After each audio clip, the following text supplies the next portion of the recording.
Hello बच्चों, कैसे हैं आप लोग। कल आपका एग्जाम है और आई थिंक ये आज डे 4 है हमारा, और डे 4 में हम लोग arithmetic progression, surface area volume और ए रिलेटेड टू सर्कल हम डिस्कस करने वाले हैं। आप बहुत ध्यान से इस सेशन को अटेंड करें और कल का एग्जाम बहुत अच्छे दे के आएँ। कल तक के सेशंस हम कर चुके हैं, वो आपने रिवाइज कर लिया होगा, triangle, circle, trigonometric, all the things. अब आज हम जो पढ़ने जा रहे हैं, आप इस तरीके से पढ़ना इस सेशन को कि यहाँ पर जो आप देखेंगे उसके बाद आपको वो रिवाइज ना करना पड़े। ये 3 टॉपिक आपके मैं रिवीजन करा दूंगा। चलो स्टार्ट करते हैं बिना टाइम वेस्ट करें आज का सेशन, अरिथमेटिक प्रोग्रेशन। तो बच्चों, अरिथमेटिक प्रोग्रेशन की अगर हम बात करें तो इस अरिथमेटिक प्रोग्रेशन में जो थ्योरी कंटेंट है वो क्या होता है। देखो भाई, कोई भी सिक्वेंस ऐसा लिखा हो a plus d, a plus 2d, a plus 3d and so on, इस टाइप का जो सिक्वेंस है, इस पैटर्न को, इस सीक्वेंस को हम अरिथमेटिक प्रोग्रेशन बोलते हैं। यहां पर बच्चों जो ए है वो हमारी फर्स्ट टर्म है, ए को बच्चों हम क्या बोलेंगे, फर्स्ट टर्म। अब आप देखिए इन दोनों में कितना डिफरेंस है, डी का, इन दोनों में कितना डिफरेंस है, डी का, इन दोनों में कितना डिफरेंस है, डी का। तो 2 कॉन्जिक्यूटिव टर्म्स में सिर्फ डी का डिफरेंस है, तो इसको हम बोलते हैं कॉमन डिफरेंस। तो बच्चों यहां पर जो डी होगा वो कॉमन डिफरेंस का काम करेगा, जो डी होगा वो कॉमन डिफरेंस का काम करेगा। A is a first term and d is will be the common difference. अब बच्चों अगर हमसे कोई बोले कि इसमें मुझे nth टर्म निकालनी है, तो nth टर्म मतलब nth term, that is called general term, that is called general term. तो बच्चों an मतलब जनरल टर्म, तो इसका फॉर्मूला होता है a plus n minus 1d, मतलब a plus n minus 1d general term का फॉर्मूला है। इसको आप स्मॉल an से भी रिप्रेजेंट कर सकते हो और आप इसको कैपिटल इस टाइप से tn से भी रिप्रेजेंट कर सकते हो। तो ये आपकी मर्जी है, इन दोनों में से आप कोई भी रिप्रेजेंटेशन यूज कर सकते हो। तो बच्चों जनरल टर्म क्या होती है, वो टर्म जिसमें आप n की वैल्यू को कुछ भी प्लेस करें and you will get a term, ठीक है ना। यहाँ पर बच्चों n क्या हो सकता है, n is a natural number. भाई अगर आप n को 1 दोगे, m को 1 दोगे तो 1 माइनस 0 तो a आ गया, n को 2 दोगे, 2 माइनस 1 1, तो a plus d second term आ गई। तो इस तरीके से आप टर्म्स को लिख सकते हैं। अगर बच्चों हम बात करें n टर्म की, किसी भी सिक्वेंस में जो n टर्म है, सबसे लास्ट की टर्म है वो l है, क्या है वो l। और उस सिक्वेंस में, मतलब उस अरिथमेटिक प्रोग्रेशन में नंबर ऑफ टर्म्स कितनी है, नंबर ऑफ टर्म्स कितनी है, n।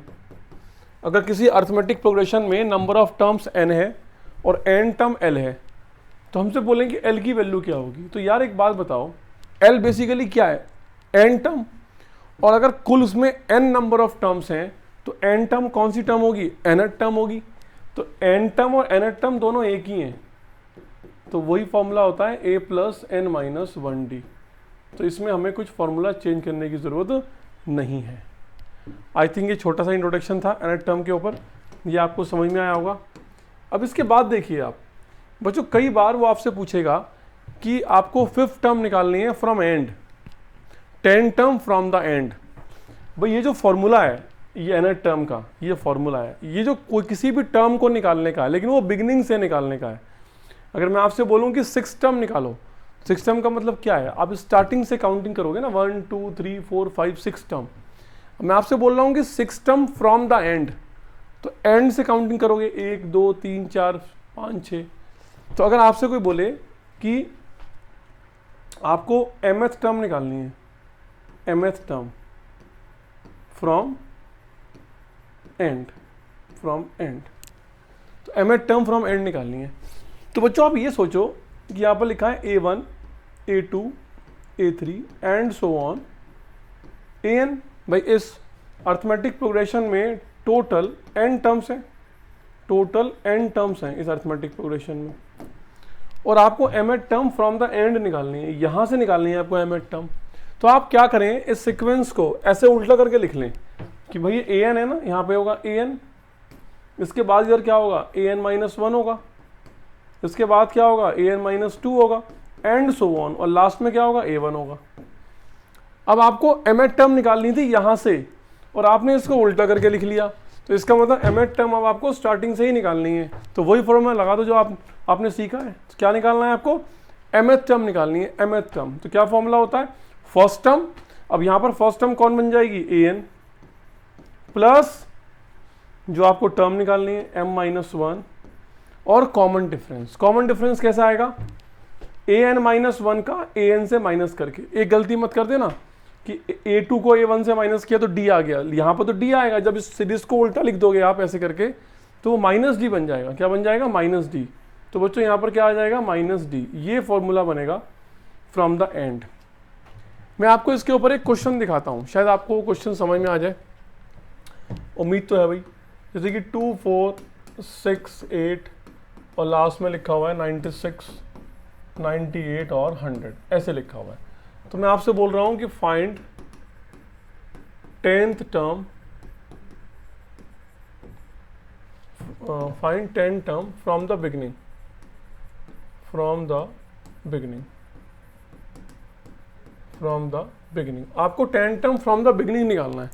तो बिगिनिंग के लिए वही सब फॉर्मूले हैं कि फर्स्ट टर्म कितनी है, a इक्वल टू 2 और कॉमन डिफरेंस कितना है 4 माइनस 2 d, तो d भी 2 है।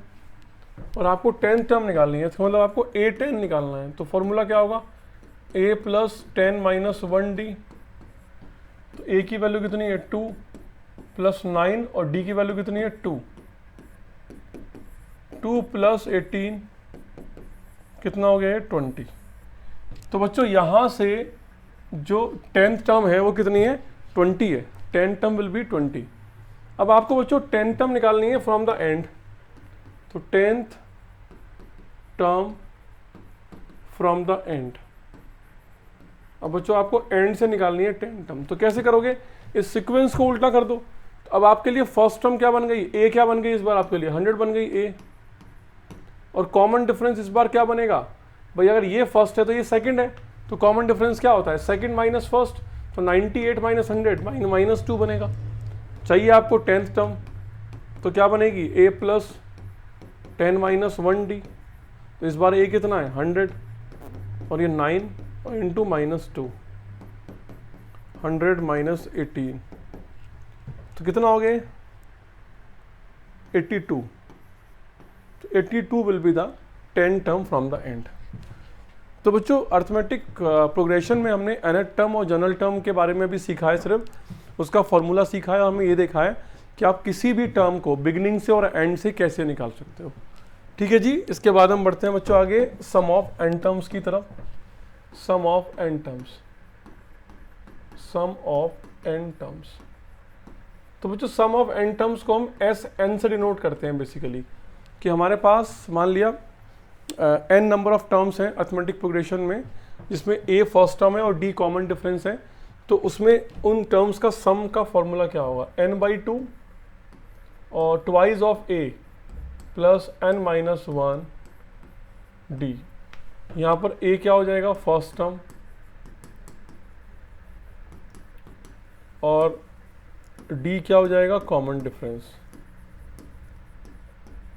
Common difference. ठीक है, ये हो जाएगा।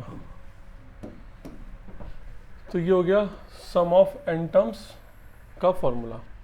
अब बच्चों सम ऑफ एन टर्म्स का एक फॉर्मूला और होता है कि हम लिख सकते हैं S N equal to n/2 और a plus L, a plus L, where a is, where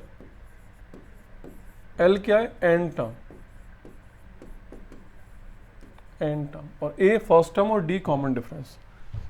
तो ये इस तरीके से बच्चों आप फॉर्मूले को मेंटेन कर सकते हैं। ठीक है, आई थिंक क्लियर है बच्चों, इतनी बात क्लियर है। और देखिए अगर बच्चों में nth टर्म की बात करूं तो nth टर्म पता कैसे निकल सकता है, अगर आप सम ऑफ n टर्म में से सम ऑफ n माइनस 1 टर्म को माइनस कर दो, तो ये भी एक तरीका होता है nth टर्म निकालने का। ये क्या है sum of n terms, sum of n terms, और ये क्या है sum of n minus 1 terms, sum of n minus 1 term. तो इस तरीके से भी आप nth टर्म निकाल सकते हैं। ओके बच्चों, चलें, थोड़ा सा समय की कमी है, आओ पहला क्वेश्चन लेते हैं। बच्चों ये है हमारा आज का पहला क्वेश्चन, देखिए ध्यान से इस पहले क्वेश्चन को। विच term of the AP is the first negative term. वो कहता है कि जब आप इस एपी को ऐसे बढ़ाते जा रहे हैं तो उस AP की में जो टर्म्स हैं उसकी वैल्यू कम होती जा रही है। 17 बड़ा है, ये उससे छोटा, ये उससे छोटा, ये उससे छोटा है, तो एक वक्त ऐसा आएगा कि नेगेटिव टर्म्स आनी शुरू हो जाएंगी। तो वो कहता है कि जहाँ से नेगेटिव टर्म आनी शुरू होंगी तो वो फर्स्ट टर्म जो होगी वो कौन सी टर्म होगी, तो हम मानेंगे कि let nth term will be first negative term, let nth term will be first negative term. तो हमने ये सपोज किया कि nth term first negative term होगी। तो बच्चों इसमें देखिए a की वैल्यू कितनी है 17 और d की वैल्यू 16, 1/5 माइनस 17, क्योंकि second minus first, third minus second, ऐसे इसको आप प्रॉपर वे में लिखिए। 16 इंटू 5 कितना होता है 80, अब प्लस 1 81 और ये 17, तो 81 5 7 35 कितना हो गया ये 85/5, तो कितना होगा -4/5। तो बच्चों कॉमन डिफरेंस कितना हो गया -4/5 आ गया। अब हम ये बात बोल चुके हैं कि let nth term will be first negative term, तो इसका मतलब an क्या रहा होगा नेगेटिव, क्योंकि हमने क्या बोला कि let nth term will be first negative term, तो an क्या होगा लेस देन 0। तो a का फॉर्मूला कितना है a plus n minus 1d less than 0। a की वैल्यू कितनी है 17 प्लस n माइनस 1 और d की वैल्यू -4/5 लेस देन 0। अब 17 इंटू 5 कितना हो गया 85 -4n plus 4 divide by 5 less than 0। तो यहाँ से बच्चों हो गया 85 प्लस 4 कितना हो गया 89 -4n लेस देन 0 और 89 लेस देन 4n। तो 4n को पहले लिखो, इसकी तरफ को ब्रैकेट ओपन है 89 और n इज ग्रेटर देन 89/4। तो देखो n की जो वैल्यू आ रही है वो 89/4 से बड़ी होनी चाहिए। तो इसको डेसिमल में निकालो कितना होता है 4 to 8 1 10 4 to 8 और 4 5 20, एम आई राइट? ठीक है, तो 22.25 भाई सही है ना। 4 to 8 हो गया, 4 to 8 1 और 0, तो 4 to 8 4 5 20, ठीक है। तो n इससे बड़ा होना चाहिए, तो 22.25 से जस्ट बड़ी वैल्यू कौन सी होगी 23, ठीक है ना। तो 23 24 25 ये सारी टर्म्स, मतलब 23rd नंबर की टर्म, 24th नंबर की टर्म, 25th नंबर की टर्म एंड सो ऑन, ये सारी टर्म्स क्या हो जाएंगी नेगेटिव हो जाएंगी। बट उसने बोला है कि फर्स्ट नेगेटिव टर्म कौन सी होगी, तो फर्स्ट नेगेटिव तो ये होगी। तो 23rd term will be first negative term, first negative term. तो बच्चों ये होगा इस क्वेश्चन का सॉल्यूशन। अच्छा क्वेश्चन था, आप लोगों को समझ में आया होगा आई थिंक। चलते हैं नेक्स्ट क्वेश्चन की तरफ। बच्चों ये है हमारा नेक्स्ट क्वेश्चन। हमें कम समय में काफ़ी कुछ करना है। ये वीडियो तो यूट्यूब पे जाएगा, आप लोग इसको पॉज कर करके बार बार सुन सकते हैं, बातों को लिख सकते हैं, है ना। हम बहुत ज़्यादा टाइम नहीं देंगे किसी क्वेश्चन पे, क्योंकि हमें 1.5 आवर में 2 आवर्स में 3 टॉपिक कंप्लीट करने हैं। चलिए बच्चों आते हैं solution. The next term of the AP। तो बच्चों यहाँ पर लिखा हुआ है √7 और √28 को आप क्या लिख सकते हो, या √28 में भी you can write 4 into 7 and 4 बाहर आएगा 2 √7। √63 को आप लिख सकते हो, क्या लिख सकते हो बच्चों भाई 63 कैसे लिखा जाएगा 8 into 9 into 7, ठीक है 7 9 63, 3 √7 आ गया। तो बच्चों टर्म्स आ गई आपकी 2 √7 3 √7 एंड सो ऑन, ये टर्म आ गई। अब पूछ रहा है कि नेक्स्ट टर्म कौन सी होगी। तो भैया नेक्स्ट टर्म तो कायदे कानून से दिख गई कौन सी होगी भाई, ये फर्स्ट है, ये सेकंड है, ये थर्ड है, तो क्या आ रहा है 1 2 3, तो नेक्स्ट टर्म कौन सी होगी 4 √7 होगी। तो ये है इसकी नेक्स्ट टर्म। बिना किसी अर्थमेटिक प्रोग्रेशन का फॉर्मूला है, आपने ऐसे कॉमन सेंस से निकाल लिया। अगर मैं इस 4 को अंदर ले जाऊँ तो 16 बन के अंदर जाएगा, 16 बन के, तो कितना हो गया 6 6 36 7 42 7 1 7 और 1 1 1 2 शुड बी द आंसर। तो बच्चों D option will be correct. समझ गए बच्चों आप लोग? चलिए आते हैं नेक्स्ट क्वेश्चन पे। ये है बच्चों next question, find the 9 term from the and. देखो ये क्वेश्चन आया, from the end, 9 term from the and towards the first term of the AP. मतलब टूवर्ड्स का मतलब आप एंड टर्म से चलना स्टार्ट कर रहे हो और फर्स्ट टर्म की तरफ जा रहे हो। समझ गए? अब देखो यार एक काम करो, इसको ऐसे ही लिख दो, उल्टा लिख दो 185। अब 185 के बाद क्या आएगा वो हम अभी देखते हैं। लास्ट में कितना आ रहा है 13 9 और 5, ये हमारा सीक्वेंस बन रहा है। ठीक है ना, यहाँ पे dot dot dot dot dot dot. अब आप खुद देखिए कि जब भी आप कॉमन डिफरेंस निकालते हो हमेशा, तो आप आगे की टर्म में से पीछे की टर्म को माइनस करते हो। तो 5 - 9 दैट इज -4, 9 - 13 दैट इज -4। तो ऑब्वियस सी बात है यहाँ पर क्या रहा होगा 81, क्योंकि 180 - 185 कितना हो गया -4। और इसका एक तरीका और है भाई, सीधे तरीके से ऐसे अगर आप कॉमन डिफरेंस निकालें तो वो 4 आ रहा है, तो क्योंकि हमें एंड से आना है तो उसका कॉमन डिफरेंस क्या हो जाएगा -4 हो जाएगा। ऑब्वियस सी बात है। तो बच्चों कॉमन डिफरेंस कितना हो गया -4, और फर्स्ट टर्म यहाँ पर क्या बनेगी 185, और आपको निकालना है 9 टर्म। तो A9 निकालना है आपको। तो A9 हो गया फर्स्ट टर्म, यहाँ पर A प्लस 9 - 1D। तो A की वैल्यू है 185, 8 इंटू D, D इज -4, 185 32। तो कितना आंसर हुआ 153 will be the answer. 153 will be the answer. तो बच्चों इसमें जो 9 टर्म होगी वो 153 होगी, है ना। तो 9th term from the end, 9 term from the end equal to 153। तो 153 will be the 9 term from the and.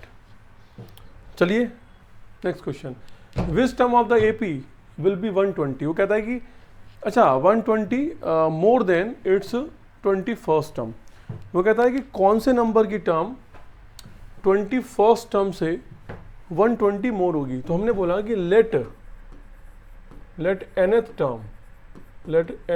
Term will be 120 more than it's 21st term.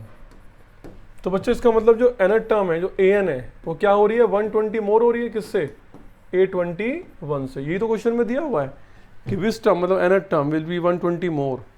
जब भी होता है 120 टाइम्स तो मल्टीप्लाई होता है, 120 मोर तो प्लस होगा।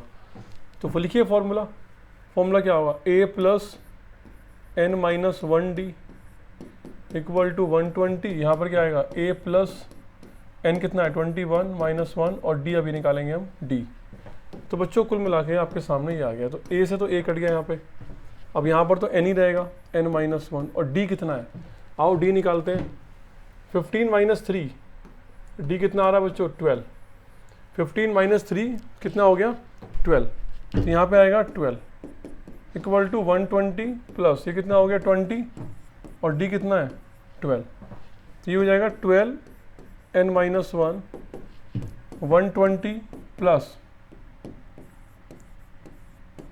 कितना हो गया 360।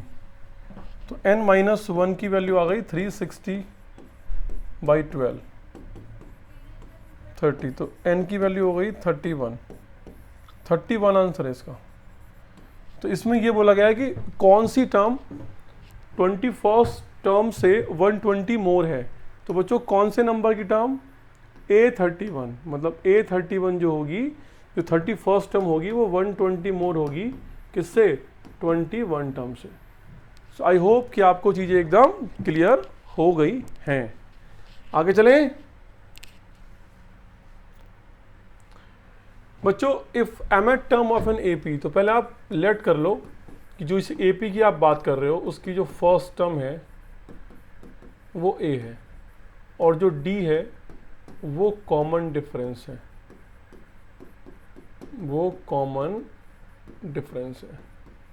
तो if mth term of an AP, तो हम mth टर्म की बात कर रहे हैं। mth term of an AP is 1/n, ऐसे इसको 1/n दिया हुआ है। देखो mth term of an AP is 1/n, तो am कितना हो जाएगा, a plus m minus 1d equal to 1/n।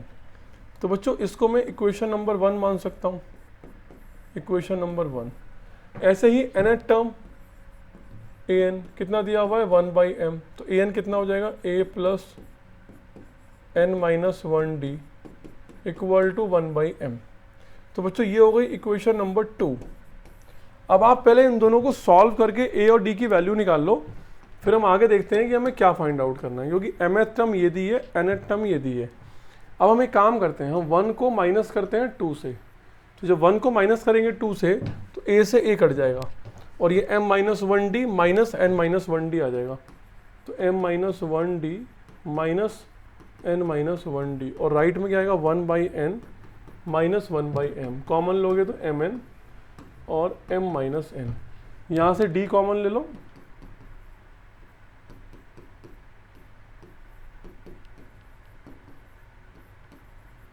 तो 1 से 1 कट गया, m minus n d m minus n और mn, तो m माइनस n तो m माइनस n गया, तो d की वैल्यू कितनी हो गई mn। बच्चों अगर आपको d मिल गया तो ऑब्वियस सी बात है किसी भी एक इक्वेशन को यूज़ करके आपको a मिल जाएगा। तो मैं फ्रॉम फर्स्ट पे जाता हूँ, फ्रॉम फर्स्ट पे आइए, a plus m minus 1d, d कितना है 1/mn इक्वल टू 1/n। तो m/mn कितना हो गया भाई, m/mn कितना हो गया 1/n, तो a की वैल्यू कितनी हो गई 1/mn। तो ये आ गए बच्चों a की वैल्यू, ये आ गई d की वैल्यू। अब आप क्वेश्चन के बिल्कुल लास्ट में पहुंच चुके हैं, है ना। देखो हमने a और d निकाल लिया, अब हम उस बात को कवर करेंगे जो हमसे पूछी गई है। हमसे बोला है कि find the sum of its mn terms, तो आपको टोटल mn टर्म्स का सम निकालना है, मतलब आपको SMN निकालना है, SMN। तो SMN क्या होगा भाई, क्या फॉर्मूला होता है, नंबर ऑफ टर्म्स बाई 2, यहाँ पे क्या होता है ट्वाइस ऑफ a और plus number of term minus 1 और d। तो बच्चों ये हो गया mn/2 और 2a, तो ये हो गया 2/mn, क्योंकि a की वैल्यू कितनी है 1/mn प्लस mn माइनस 1 और d भी कितना है, d भी 1/mn है। अब आप ध्यान से देखिए कि इसको जब आप सिंप्लीफाई करेंगे तो ये सिंप्लीफाई करा के क्या बन जाएगा, थोड़ा सा आप गौर फरमाएंगे तो चीज़ें हमारे कंट्रोल में आ जाएंगी। भाई ये क्या कर दिया मैंने, ये क्या कर दिया मैंने, चलो बच्चों थोड़ा गौर फरमाइए। देखो जब आप इस 1/mn को अंदर ले जाएंगे तो mn/mn 1 हो जाएगा और माइनस 1/mn इससे माइनस हो जाएगा, तो ये हो जाएगा mn/2 और 2/mn और माइनस 1/mn, तो 1/mn बचा और mn/mn 1 हो गया, कितना हो गया 1 हो गया। अब आप एक काम करो, mn को अंदर छोड़ दो, जब mn को अंदर छोड़ दोगे तो ये हो जाएगा 1 plus mn, this is the answer. ये है बच्चों इसका आंसर। अब इसमें सिर्फ कैलकुलेशन पार्ट आपको अंडरस्टैंड करना है। जब मैंने mn की मल्टीप्लाई की तो ये कट के 1 आ गया और यहाँ पे mn बच गया। ये सब बहुत छोटी छोटी बातें हैं, ये तो आपको पता होंगी। अभी हम एक दिन पहले ये सब सीखने के लिए नहीं, हम फॉर्मूले, अप्रोच, कहाँ से कौन सी इक्वेशन, इसके लिए यहाँ पे खड़े हुए हैं। बच्चों बात क्लियर है, चलिए चलते हैं नेक्स्ट क्वेश्चन की तरफ। बच्चों अब हम आ गए हैं एप्लीकेशन पर, मतलब इस टॉपिक के एप्लीकेशन पे आ गए हैं। रामकली, कितना शानदार नाम है बच्चों, रामकली। आजकल तो बच्चों के नाम रामकली नहीं रखे जाते। Ramkali would require ₹5,000 for getting her daughter admitted in a school after a year. बच्चों रामकली एक किसी मदर का नाम है रामकली, वो अपनी बच्ची को 1 साल के बाद किसी स्कूल में एडमिशन कराना चाहती है, तो उसके लिए उसको ₹5,000 की ज़रूरत है। She saved ₹150 in the first month. तो बच्चों फर्स्ट मंथ मतलब फर्स्ट टर्म, फर्स्ट मंथ में उसने ₹150 सेव करे in the first month and the increase her monthly saving by ₹50। अगर उसने फर्स्ट मंथ 150 करे हैं तो नेक्स्ट मंथ उसने ₹50 बढ़ा दिए। तो इसका मतलब बच्चों अगर हम बात करें कि A1 कितना है 150 और A2 कितना है ₹50 बढ़ा दो 200 A3 कितना है 250 एंड सो ऑन। तो ये इसकी सेविंग है बच्चों। तो अगर मैं अपने फॉर्मूले पे जाऊं तो मैं फर्स्ट टर्म को क्या मानता हूं, A मानता हूं फर्स्ट टर्म को, और मैं D को क्या मानूंगा, कॉमन डिफरेंस, कॉमन डिफरेंस। तो बच्चों अब अगर हम बात करें यहां पर A की वैल्यू कितनी है 150, भाई ये तो सेविंग है, सेविंग्स है ना। तो A मतलब 150 मतलब फर्स्ट टर्म, और D कितना आएगा, भाई D आएगा सेकंड में से फर्स्ट को माइनस कर दो, तो कितना आ गया 50 आ गया। अब वो एवरी मंथ 50 रुपीज बढ़ा रही है, तो find if the will be able to arrange the required money after 12 year. वो कह रहा है कि क्या 12 मंथ्स के बाद वो इस काबिल होगी, इस मतलब एबल टू क्या बोलते हैं, able to arrange the required money, क्या वो 5000 रुपये अरेंज कर पाई। तो हम क्या करेंगे, हम 12 मंथ्स में उसकी टोटल सेविंग निकालेंगे। अगर वो 5000 रुपीज़ से ज़्यादा आती है तो वो एबल हुई, अदरवाइज नहीं हुई। तो हमें बेसिकली S12 निकालना है, S12 सम ऑफ 12 टर्म्स कितना होता है 12/2, 2 into A plus 12 minus 1D, इतना हो गया जी। इसके बाद देखिए S12 कितना हुआ 6, और 2 into A that is 300 plus 11 into D कितना बच्चों 50 रुपीज़। तो ये हो गया 6, 300, 550, 6 कितना हो गया 0, 8। तो यहाँ पे बच्चों कितना हुआ saving, total saving money, total saving after 12 months कितना हुआ 6, 5, 30, 6, 8, 48, 49, 50, 51, 51। तो बच्चों मेरे अकॉर्डिंग तो 5100 रुपीज़ उसने सेव किए हैं मेरे अकॉर्डिंग, ठीक है। और उसको करने कितने थे 500 रुपीज़। तो उसने बोला कि if the will be able to arrange, yes, ठीक है ना, she will able to arrange rupees 5000, क्योंकि उसने कितने कर लिए अरेंज 5100 कर लिए, 5000 से ज़्यादा कर लिए। तो इसका मतलब she will able to arrange, ठीक है ना। Which value is reflected in her effort, भैया अगर उसने ऐसा कर लिया तो इससे क्या वैल्यू रिफ्लेक्ट कर रही है, वुमेन्स जो होती हैं उनकी पढ़ाई की तरफ जो अवेयरनेस है, वुमेन्स अवेयरनेस को रिफ्लेक्ट कर रही है कि वो अपनी बच्ची को पढ़ाना चाहती है। ऐसा नहीं है कि लड़के लड़की में कोई भेदभाव है, कि वो बड़े एफर्ट से पढ़ा रही है। तो एफर्ट से पढ़ा रही है तो लड़की को पढ़ा रही है, तो उसके माइंड में ऐसा कोई भी मैसेज नहीं है। तो वुमेन्स एजुकेशन को बढ़ावा दिया जा रहा है, वो बहुत अच्छी बात है, माँ बाप सोचते हैं ऐसा, तो ये इस वैल्यू को रिफ्लेक्ट करता है। चलिए बच्चों आगे बढ़ते हैं। ये क्वेश्चन है बच्चों, देखिए इस क्वेश्चन की तरफ बढ़ते हैं हम लोग। वो कहता है कि the Pth, Qth and Rth term of an APR ABC। तो हम बात करते हैं Pth, भाई Pth टर्म को आप A ऑफ P लिख सकते हो, ऐसे लिखने का तरीका, और कितना दिया हुआ है ये A दिया हुआ है। और Qth टर्म को बच्चों आप लिख सकते हो ऐसे AQ करके, वो कितना दिया हुआ है B दिया हुआ है। और Rth टर्म को बच्चों आप क्या लिख सकते हो AR, क्या दिया हुआ है C। शो दैट दिस, तो आपको ये शो करना है, ठीक है। अब आप क्या करेंगे, जब भी आप अर्थमेटिक प्रोग्रेशन के क्वेश्चन करते हैं, सबसे पहले आप क्या करते हैं, कुछ लेट करते हैं। आप फर्स्ट टर्म को लेट करोगे, let first term common difference.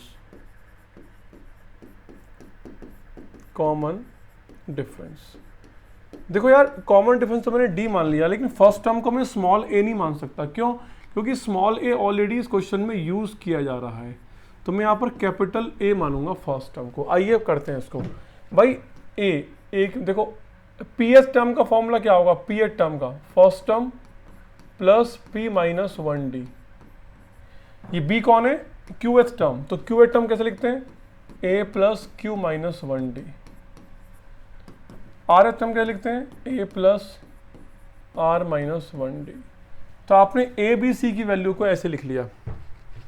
अब बच्चों जो भी whatever you want to prove, जो भी आप प्रूव करना चाहते हैं, अब आप उसको लेके चलिए। आप प्रूव करना चाहते हो a q minus r plus b r minus p plus c p minus q, इसको आप प्रूव करना चाहते हैं क्या, 0। तो मैं इसको लेके चलता हूँ लेफ्ट हैंड साइड को। तो ए की वैल्यू कितनी है बच्चों, ये है ए की वैल्यू, रखिए यहाँ पर ए प्लस पी माइनस 1d और ये मल्टीप्लाई करो उससे q माइनस आर की, प्लस बी की value a plus q minus 1d, यहाँ पे क्या है r minus p, plus c की value a plus r minus 1d और यहाँ पे क्या है p माइनस क्यू। ठीक है बच्चों, तो इसके बाद हम क्या करेंगे, सबको आपस में मल्टीप्लाई कराएंगे। a की मल्टीप्लाई q से करेंगे, ए क्यू ए आर, ये देखो ए क्यू ए आर। अब इसकी ये कितना हो गया, p into D P D, और पी डी की मल्टीप्लाई q से होगी, तो ये हो गया पी क्यू डी। और इसके बाद ये पी आर डी, फिर ये माइनस डी हो गया अंदर, माइनस डी, और ये तो कितना हो गया क्यू डी, और minus d into minus r, तो प्लस डी आर। ये बच्चों अभी फर्स्ट वाला हुआ है। ऐसे ही सेकंड वाला होगा ए आर ए पी और प्लस क्यू आर डी और minus D R.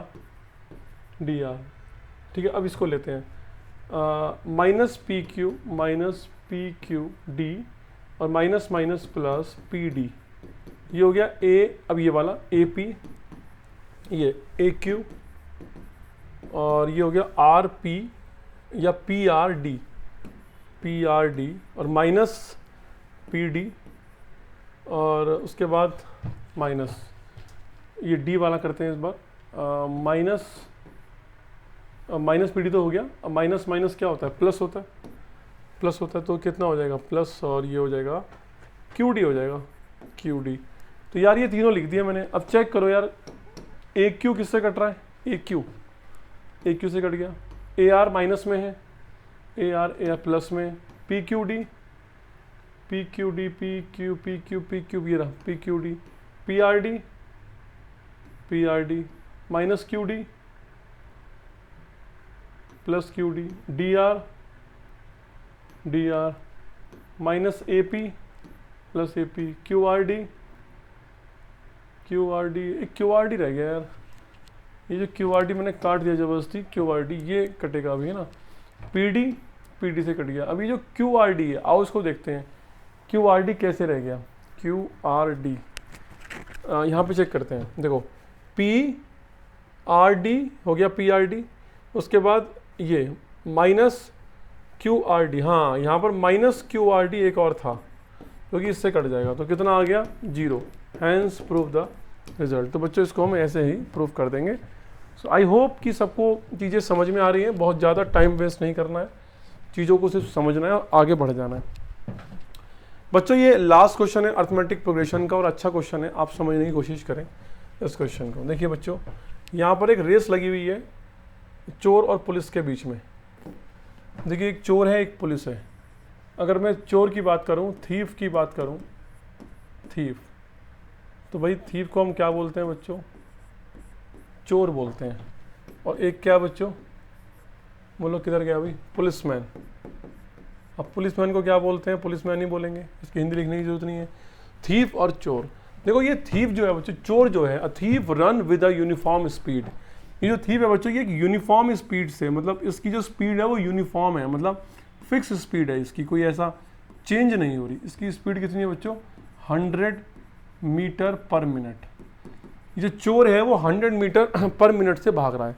After 1 minute a policeman run after the thief to catch him. चोर ने भागना शुरू किया 100 मीटर पर मिनट की स्पीड से, और इसके चोर के भागने के 1 मिनट के बाद पुलिसमैन ने इसके पीछे भागना शुरू किया।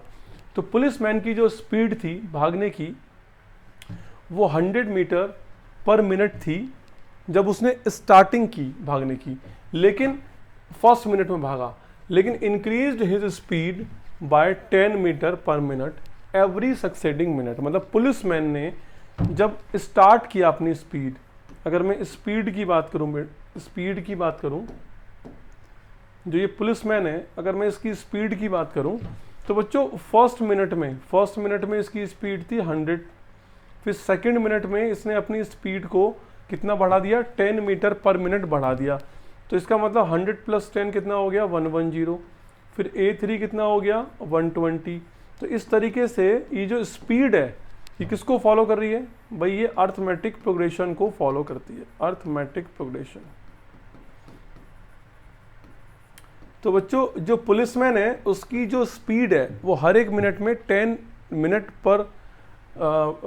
मीटर पर मिनट इंक्रीज कर रही है। तो इसका मतलब पुलिसमैन की जो स्पीड है वो एक अर्थमेटिक प्रोग्रेशन को फॉलो कर रही है। अब ये पूछा गया है कि after how many minutes the policeman will catch the thief, मतलब कितने मिनट के बाद पुलिसमैन चोर को पकड़ लेगा, कितने मिनट के बाद पकड़ लेगा। अब आप इस क्वेश्चन में एक स्पेशलिटी है उस पर जरा ध्यान देंगे आप लोग।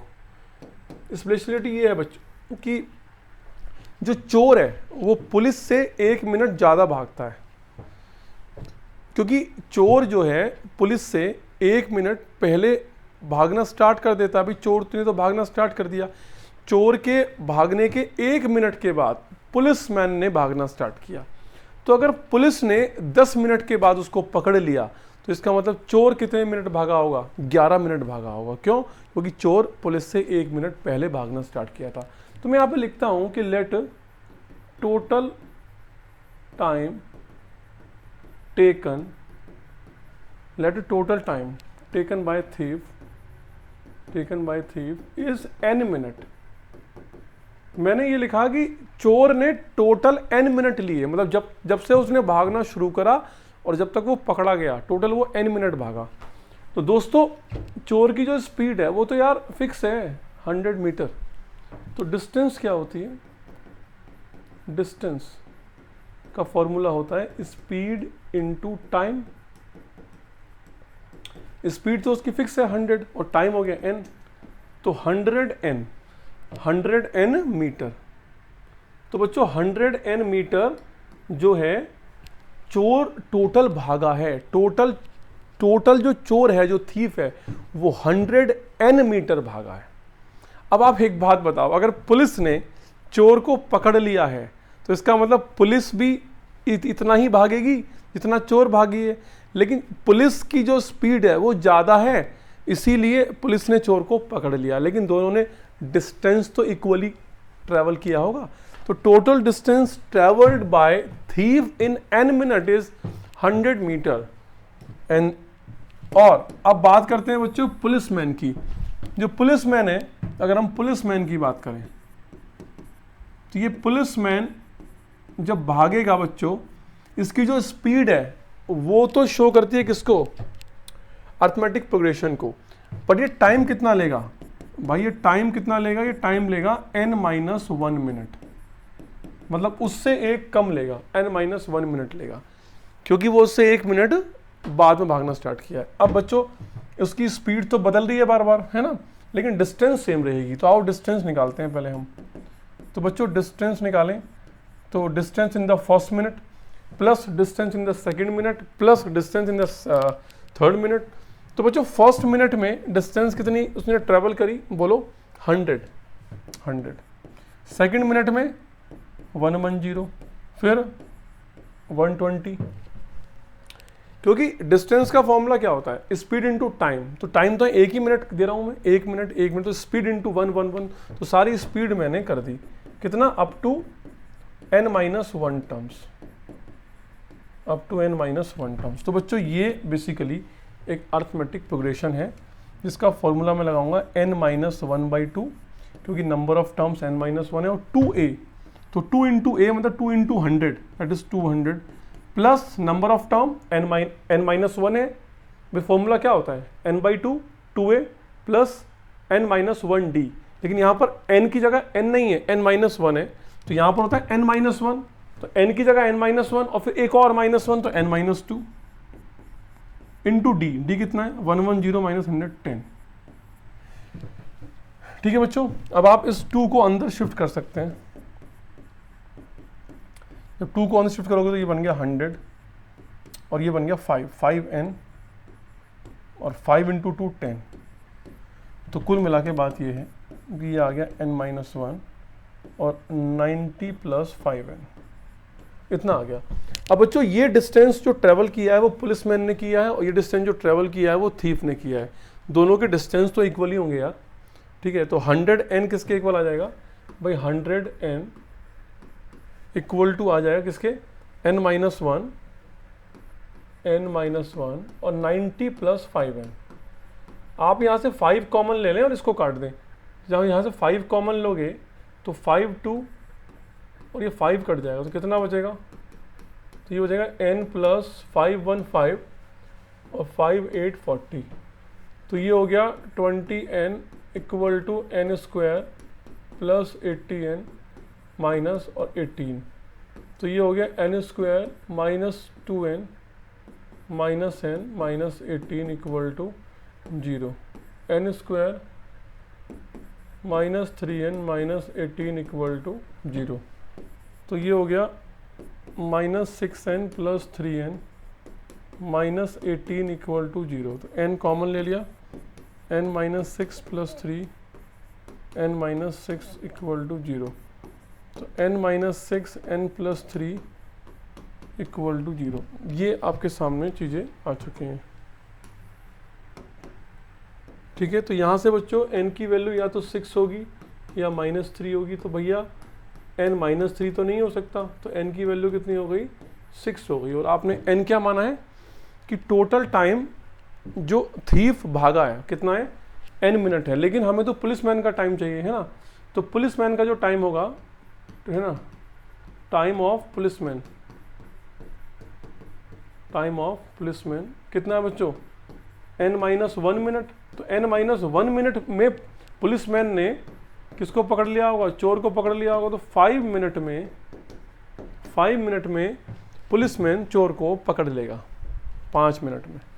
तो बच्चों ये एक क्वेश्चन था, शानदार क्वेश्चन था और इस शानदार क्वेश्चन को हमने शानदार तरीके से ही किया है। तो इसी के साथ ये टॉपिक ख़त्म हुआ। हम शुरू करते हैं अब सरफेस एरिया एंड वॉल्यूम। कल आपका एग्जाम है, ध्यान रखिएगा, स्लो नहीं पढ़ना, फास्ट पढ़ना है।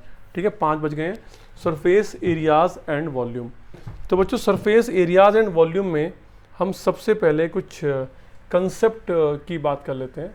जैसे बच्चों हम सबसे पहले क्यूब और क्यूबॉइड की बात करते हैं ना, क्यूबॉइड की। सबसे पहले हम क्यूबॉइड की बात कर लें। तो बच्चों क्यूबॉइड के बारे में आप क्या जानते हैं।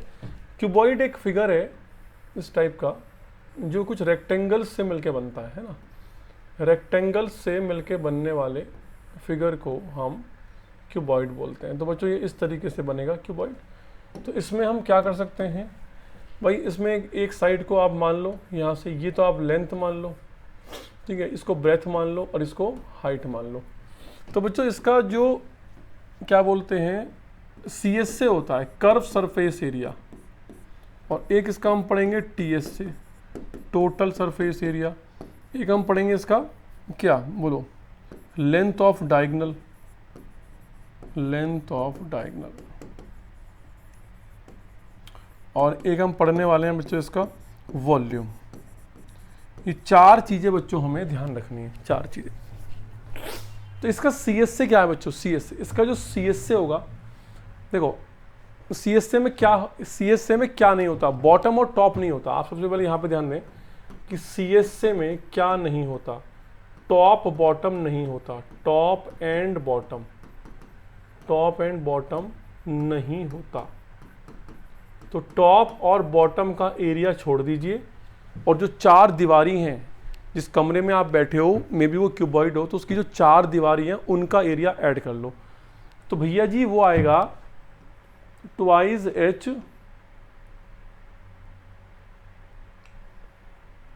देखो 4 दीवारी का एरिया भाई। अच्छा TS से क्या है, TS से होता है टोटल होता है L into B, B into H और H इंटू L। भाई L इंटू B एक दीवार का area, B into H, H into L, समझ गए ना। ना, हर चीज़ दो बार आएगी, लेकिन जब हम टॉप और बॉटम को छोड़ देंगे तो बॉटम में क्या आ रहा है, एल इंटू बी आ रहा है, और टॉप में भी क्या आ रहा है, एल इंटू बी आ रहा है। तो एल इंटू बी आपका जो है आपको छोड़ना पड़ेगा, एल इंटू बी आपको छोड़ना पड़ेगा। जब आप एल इंटू बी छोड़ देंगे, देखिए रहा एल इंटू बी आप छोड़ देंगे, ये 2 इंटू एल इंटू बी छूट जाएगा, तो सिर्फ क्या बचेगा, बी इंटू एच और एच इंटू एल। तो इसमें से आप एच कॉमन ले लो, तो कितना हो गया, एल प्लस बी। तो बच्चों ये होता है सी एस से और ये होता है टी एस से। ये मैंने आपको फॉर्मूले बनाने का तरीका बता दिया कि आप भूल ना जाए। भाई टी एस से में क्या होता है, twice l b b h और एच एल, और सी एस से में टॉप बॉटम छोड़ दो, तो टॉप का एरिया एल इंटू बी, इसका एरिया एल इंटू बी छोड़ दो, तो ये वाला पार्ट हट गया, तो सिर्फ ट्वाइस बी एच और एच एल बचा, एच कॉमन तो ये बन गया। लेंथ ऑफ डायगोनल क्या होता है, याद कर लो, l square plus b square plus h square. Volume क्या होता है इसका, क्यूबॉइड का, l into b into h. तो तीनों का जो मल्टीप्लीकेशन है बच्चों वो इसका वॉल्यूम होता है, तीनों का मल्टीप्लीकेशन इसका वॉल्यूम होगा। बच्चों हम पढ़ने वाले हैं अब क्यूब। भाई क्यूब क्या होता है, क्यूब जो है स्क्वायर से मिलके बनता है बच्चों, क्यूब जो है स्क्वायर से मिलके बनता है, स्क्वायर से मिलके बनने वाले फिगर को हम क्यूब बोलते हैं। तो ये बच्चों इसकी जो एज है वो ए है, इसकी एज ए है, इसकी एज ए है। तो लेट भाई लेंथ ऑफ एज कितनी है, length of edge is a unit, is a unit. तो बच्चों फर्स्ट इज सी एस से, तो सी एस से कितना होगा इसका, टी एस से कितना होगा इसका, और लेंथ ऑफ डायगोनल कितना होगा,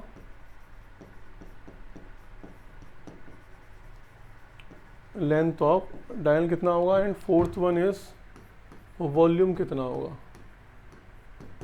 तो इसका वॉल्यूम कितना है बच्चों, देखो l into b into h, इसमें तीनों इक्वल हैं, ए इंटू ए, तो कितना हो गया, ए क्यूब हो गया। लेंथ ऑफ डायगोनल, भाई एल की जगह भी ए है, बी की जगह भी ए है, एच की जगह भी ए है, तो ए स्क्वायर ए स्क्वायर ए स्क्वायर 3a स्क्वायर, तो कितना हो गया, ए रूट 3।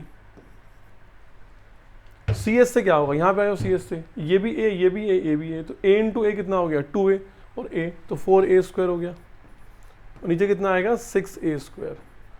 तो यार इनिशियली आप इन सबको याद कर लीजिए बच्चों, इन सबको आप लोग याद कर लीजिए, और इसमें एक और इम्पोर्टेंट फॉर्मूला है वो भी याद कर लीजिए कि अगर आपको किसी भी क्वेश्चन में कॉस्ट पूछी जाए, कॉस्ट, अगर मान लिया मैं इस क्यूबॉइड को पेंट कर रहा हूँ और पेंट करने में कितनी कॉस्ट आएगी, तो बच्चों वो तो होता है एरिया कवर्ड, कि आपने कितने एरिया पर पेंट करा, area covered into rate. Rate आपको क्वेश्चन में दिया होगा कि पर यूनिट स्क्वायर पर कितनी कॉस्ट है, जैसे कि मीटर में दिया है, तो पर मीटर स्क्वायर 20 रुपये है, तो कितनी कॉस्ट आएगी, टोटल एरिया निकाल लो इंटू 20 से मल्टीप्लाई कर दो। तो ये कॉस्ट वाले क्वेश्चन बच्चों ऐसे किए जाते हैं। तो मैंने अभी इस थ्योरी में आपको सिर्फ क्यूबॉइड और क्यूब कवर किया है, आगे की तरफ बढ़ जाते हैं बच्चों, और सिलेंडर की बात करें, स्फीयर की बात करते हैं। देखो सिलेंडर की बात करते हैं, सिलेंडर में बच्चों इस टाइप से, इस टाइप से और इस टाइप से हम सिलेंडर की बात कर रहे हैं। तो बच्चों सिलेंडर में एक बेस रेडियस होती है और एक हाइट होती है, ये ऐसे और ये ऐसे, इस टाइप से। तो ये हाइट, ये रेडियस हो गई आर, ये आर हो गई, और ये कितनी हो गई, एच हो गई। तो पहला बच्चों हम लिखेंगे इसका सी एस से, कर्व सरफेस एरिया, फिर लिखेंगे हम इसके टी एस से, और फिर हम लिखेंगे इसका वॉल्यूम। ये तीन चीज़ें बच्चों हम इसकी लिखेंगे। देखो भाई इसका सी एस से होता है 2 pi R H, 2 pi R H. इसका जो टी एस से होता है बच्चों वो क्या होता है, सी एस से तो होगा ही भाई, टी एस से में सी एस से तो आएगा ही, प्लस टॉप और बॉटम, टॉप प्लस बॉटम। अब आप देख लीजिए कि टॉप और बॉटम में क्या है। भाई टॉप और बॉटम क्या है सिलेंडर के, सर्कल, तो ये क्या है इसका बॉटम, और ये क्या भाई इसका टॉप। तो टॉप भी सर्कल, बॉटम भी सर्कल, सर्कल का एरिया क्या होता है पाई आर स्क्वायर, तो ये भी पाई आर स्क्वायर, ये भी पाई आर स्क्वायर, तो 2 पाई आर स्क्वायर हो गया। और यहाँ से आपने 2 पाई आर कॉमन ले लिया, तो H प्लस R ये होगा बच्चों इसका TS से। कोई भूल जाए तो मैंने इसको बनाना सिखा दिया कैसे बनाते हैं। भाई थर्ड वन इज वॉल्यूम की बात कर लेते हैं। इसका वॉल्यूम होता है बच्चों पाई R स्क्वायर H। तो ये फॉर्मूले आपको ध्यान होने चाहिए। अब पाई की वैल्यू डिपेंड करता है क्वेश्चन में क्या गिवन है। अगर क्वेश्चन में पाई की वैल्यू अप्रॉक्सीमेट वैल्यू होती है, अप्रॉक्सीमेशन है 3.14 दी है, या पाई अप्रॉक्सीमेटली 22/7 दिया है, जो भी आपको क्वेश्चन में दिया होगा आपको वो यूज़ करना होगा। क्वेश्चन में ना दिया हो 22/7 यूज़ कर सकते हैं आप लोग। बच्चों कोन की बात करें, कोन कुछ इस टाइप से बना होता है। देखो कोन का जो फिगर है वो कुछ इस टाइप से बना होता है ना, ऐसे। ये बच्चों बेस रेडियस है, इसकी जो हाइट है, सॉरी जो लेंथ है वो r है, और ये हाइट, और इसको बोलते हैं स्लैंट हाइट। तो l को बोलते हैं स्लांट हाइट, स्लांट हाइट। तो बच्चों पहला पार्ट इसका CS से, दूसरा पार्ट इसका TS से, तीसरा पार्ट इसका वॉल्यूम। तो बच्चों इसका CS से होता है पाई RL, इसका TS से होता है, CS से तो होता ही है, साथ में टॉप प्लस बॉटम। तो टॉप में तो कुछ है ही नहीं, टॉप में तो सिर्फ एक वर्टेक्स ही है, बॉटम में एक सर्कल है। तो सर्कल का एरिया कितना होगा बच्चों, पाई R स्क्वायर है ना, पाई R स्क्वायर। तो यहाँ से पाई R कॉमन ले लो, कितना हो गया L प्लस R। तो ये है बच्चों इसका TS से, क्योंकि टॉप प्लस बॉटम, टॉप कुछ है नहीं, बॉटम में सिर्फ सर्कल है।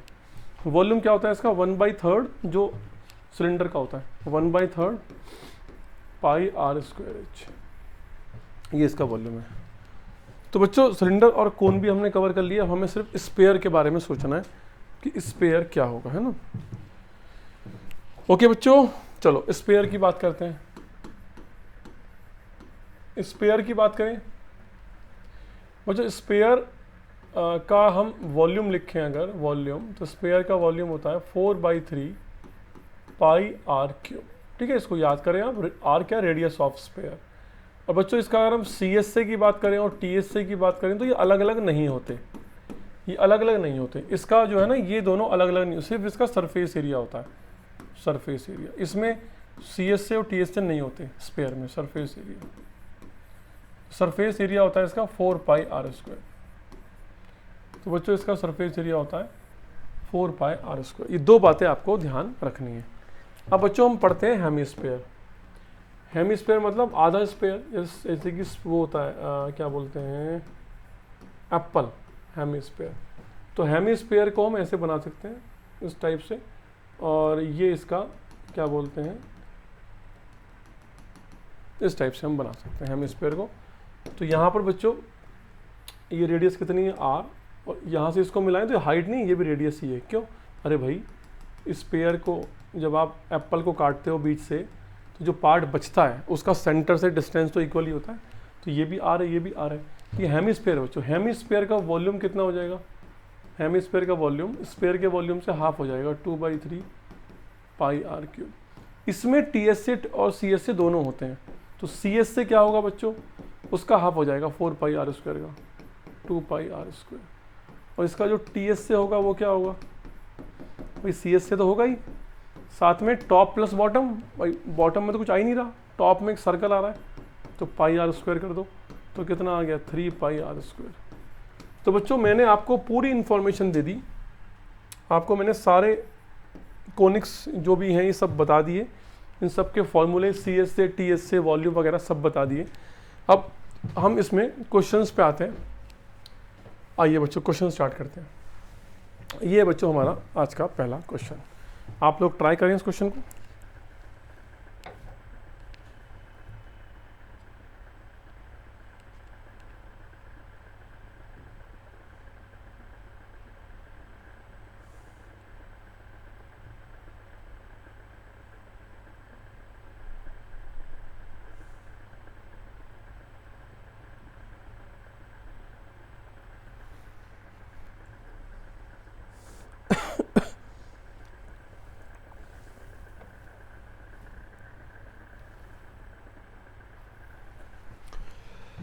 बच्चों क्वेश्चन क्या कहता है, आओ करते हैं इसका सॉल्यूशन।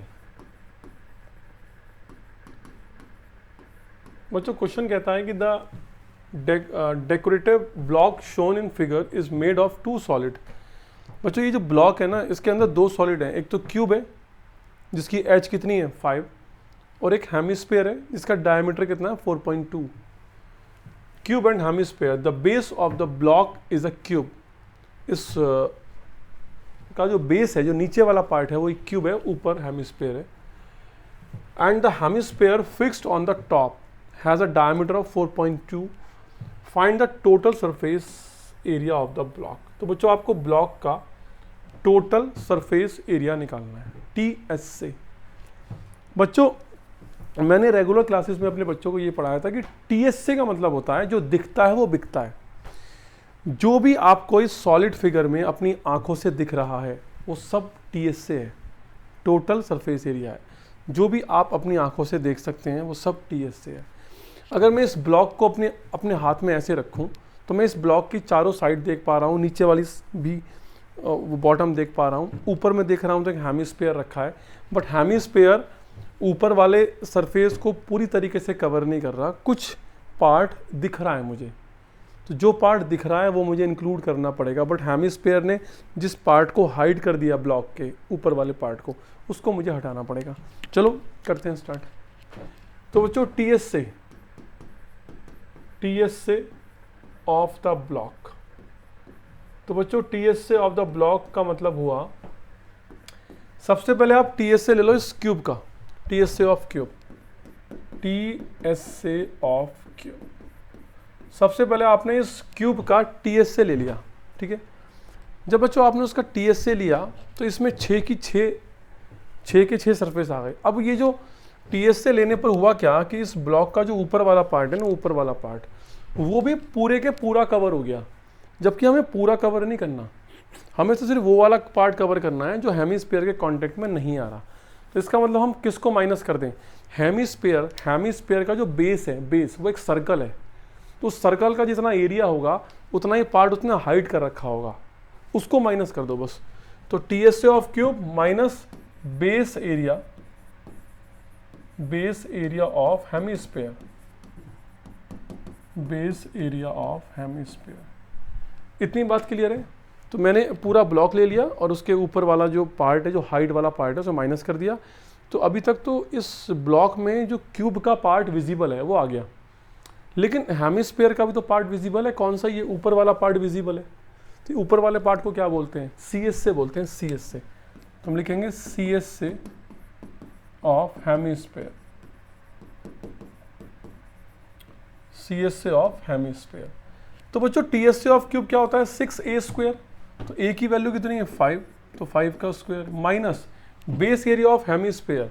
तो यार अगर ये 4.2 इसका डायमीटर दिया है तो हमें तो रेडियस चाहिए। तो रेडियस क्या होती है? D/2।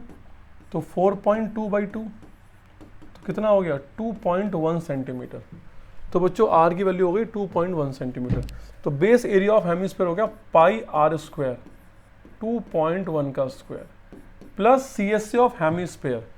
हेमिस्फीयर का CS से क्या होता है? CS से ऑफ हेमिस्फीयर 2πr²। अब ये भी फॉर्मूला पढ़ के आए हैं, 2πr², 2π ये पढ़ के आए हैं अभी भी हम। ये ना हेमिस्फीयर का CS से 2πr²। चलिए बच्चों, तो यहाँ से बच्चों ये कितना आ गया? 5 6 5 30 भाई 5, अरे क्या हो गया मुझे? 5 6 कितना होता है? 30 और 5 150 आ गया है। कितना आ गया? 150 माइनस ये 2π टाइम है, ये पाई टाइम है, तो इनको माइनस करोगे तो ये पाई टाइम बचेगा, वो भी पॉजिटिव में, पाई 2.1 का स्क्वायर। तो बच्चों इसमें कुछ वैल्यू दी हुई है क्या? यस, इसमें 22/7 वैल्यू दी है। तो हम 22/7 को डील करेंगे, 22/7, और 2.1 को लिखो 2 बार, 2.1 इंटू 2.1, क्योंकि मैं डेसिमल हटाने में विश्वास रखता हूँ। 22/7 हटाओ डेसिमल, 21/10 इंटू 21/10। बच्चों ये 7 कट करेगा 21 को 3 टाइम, और ये 2 5 10 और ये 2 11 टाइम। तो फाइनली कितना आ रहा है? ये 150 प्लस, और भी कुछ कट रहा है क्या? और कुछ नहीं कट रहा। 7 3 21 और ये भी 21 और डिवाइड बाय 50, तो ये आ गया 150 प्लस 21 कितना होता है भाई? 21 और 21 कितना होता है? 111 212 44। ये तो बड़ा फेमस था यार, मैं भी किस चक्कर में पड़ गया। कितना आ गया? 50। अब मैं ये नहीं चाहता कि 50 से डिवाइड करूँ, मैं इसको 100 बनाना चाहता हूँ। ये कैलकुलेशन करने का बच्चों शॉर्ट तरीका हो गया, ऊपर नीचे 2 से मल्टीप्लाई करो, 288, तो ये बन गया 100। अब 100 डिवाइड करेगा तो डेसिमल 2 पॉइंट पीछे आ जाएगा, तो 150 प्लस 8.82, तो ये आ गया 158.82। क्या था? एरिया, वही सेंटीमीटर स्क्वायर। तो बच्चों इसका आंसर आ गया 158.82। इसमें एक बार चेक कर लेते हैं, क्योंकि इसमें आंसर इतना दिया नहीं है बच्चों, इसमें आंसर कुछ ज़्यादा दिया हुआ है। इसका आंसर दिया हुआ है 163।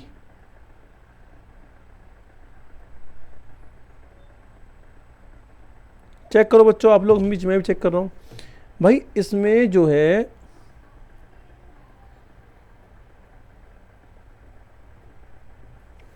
इसमें हमने कुछ गलती की है कहीं पर। क्या किया है एक बार चेक कर लिया जाए। चेक कर ले बच्चों एक बार। ये सही है, ये भी सही है, ये भी सही है। 22/7 21 ये भी सही है। 150 22/7 21/10 21/10। आओ चेक करते हैं। 7 3 21 7 3 21, 2 से कटा 11 टाइम 2 5 10, तो 150। अब वो कितना हो गया?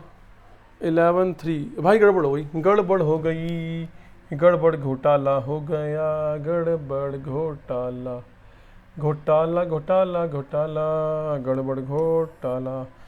देखो बच्चों ये हो गया 150 प्लस 11 3 33 इंटू 2 1 और 10 5 50। ये है बच्चों 150 प्लस, और जब इसको आप करोगे 33 को 21 से मल्टीप्लाई करो और उसको 100 से डिवाइड कर दो, उसको 100 से डिवाइड कर दो, तो ये आएगा 13.86 के आसपास आएगा।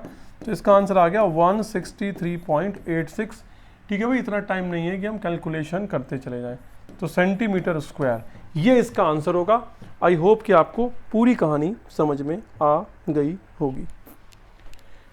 ठीक है जी, आओ चलते हैं नेक्स्ट क्वेश्चन की तरफ। ये है बच्चों हमारा नेक्स्ट क्वेश्चन, देखिए फटाफट स्पीड से। देखिए मयंक मेड, देखो कैलकुलेशन पार्ट आपकी जिम्मेदारी है यार, कल एग्जाम है, लॉजिकल चीज़ों को समझो, कैलकुलेशन आप कर लेना।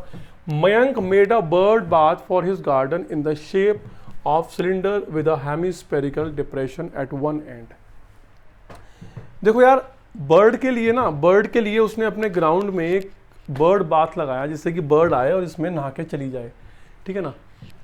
अब the height of the cylinder is 1.45 metre. तो सिलेंडर की जो हाइट है वो 1.45 मीटर है and its radius is 30 centimetre. इसकी रेडियस कितनी है? 30 सेंटीमीटर।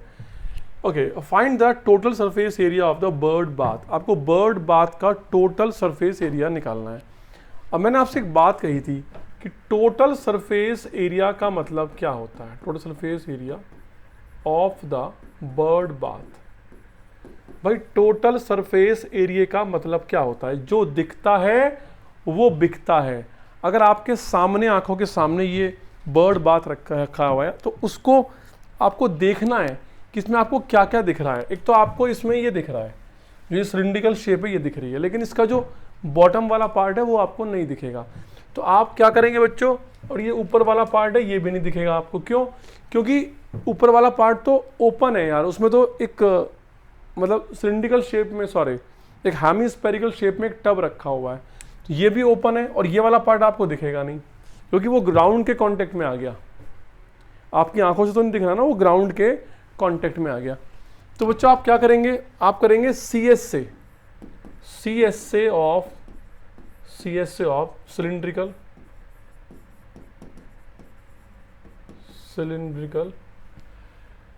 हाँ जी सिलिंड्रिकल शेप है ना, CS से ऑफ सिलिंड्रिकल पार्ट। भाई CS से ऑफ सिलिंड्रिकल पार्ट, और क्या करेंगे बच्चों? प्लस ये जो ये है हेमिस्फीयर है, इसका भी ऊपर वाला पार्ट तो आप नहीं लेंगे क्योंकि इसमें तो बर्ड आएंगी, ओपन है। तो CS से ऑफ हेमिस्फेरिकल, हेमिस्फेरिकल पार्ट। अब यार अगर आप सी एस से आप सिलेंडर पार्ट लिख रहे हो तो सिलेंडर का सी एस से कितना होता है 2πRh, और सी एस से आप हेमिस्फेरिकल कितना होता है 2πr²। क्या मैं सही हूँ? बिल्कुल सही हूँ। यहाँ से 2πr कॉमन ले लो तो h+r बचा। अब कितना दिया हुआ है यार, पाई की वैल्यू दी है 22/7 और r की वैल्यू कितनी दी है बच्चों, r 30 सेंटीमीटर है। तो आप इसको चेंज कर लीजिए, मीटर में चेंज कर लो, या फिर इस सेंटीमीटर को सेंटीमीटर में रहने दो। आप चेंज कर लो हाइट को, हाइट दी है 1.45 मीटर, इसको आप 100 से मल्टीप्लाई करा के सेंटीमीटर में बदल लो। तो ये हो गया r की वैल्यू कितनी आ गई, r की वैल्यू आ गई 30 और h की वैल्यू 145 प्लस 30, तो ये हो गया 2244 इंटू 30, ये हो गया 5 4 3 7 और 1। भाई इतना हो गया, इतना हो गया। अब आप इसको कैलकुलेट करें, आपस में मल्टीप्लाई करें और 7 से डिवाइड करें और बताएं कितना आंसर आएगा, क्योंकि इतना टाइम नहीं लगाएंगे हम कि हम कैलकुलेशन में टाइम लगाएं। ठीक है, मैं आपको बता देता हूँ कि इसका कितना आंसर आना चाहिए।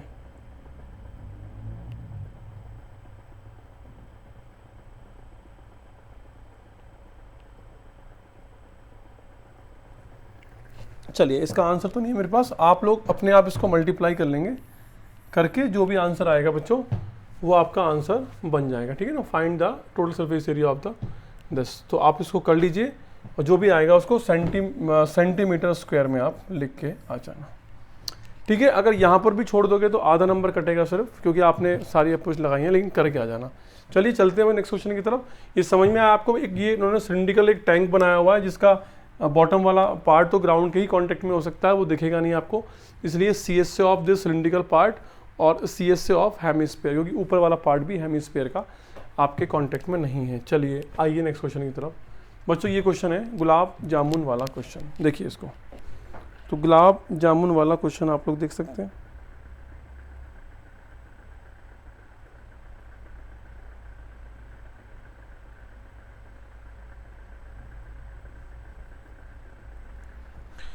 तो करें बच्चों इस क्वेश्चन को। गुलाब जामुन क्या बोलता है वो उस क्वेश्चन में, सॉल्यूशन पे आइए। कैलकुलेशन नहीं करेंगे हम लोग, है ना, बहुत टाइम लगता है यार।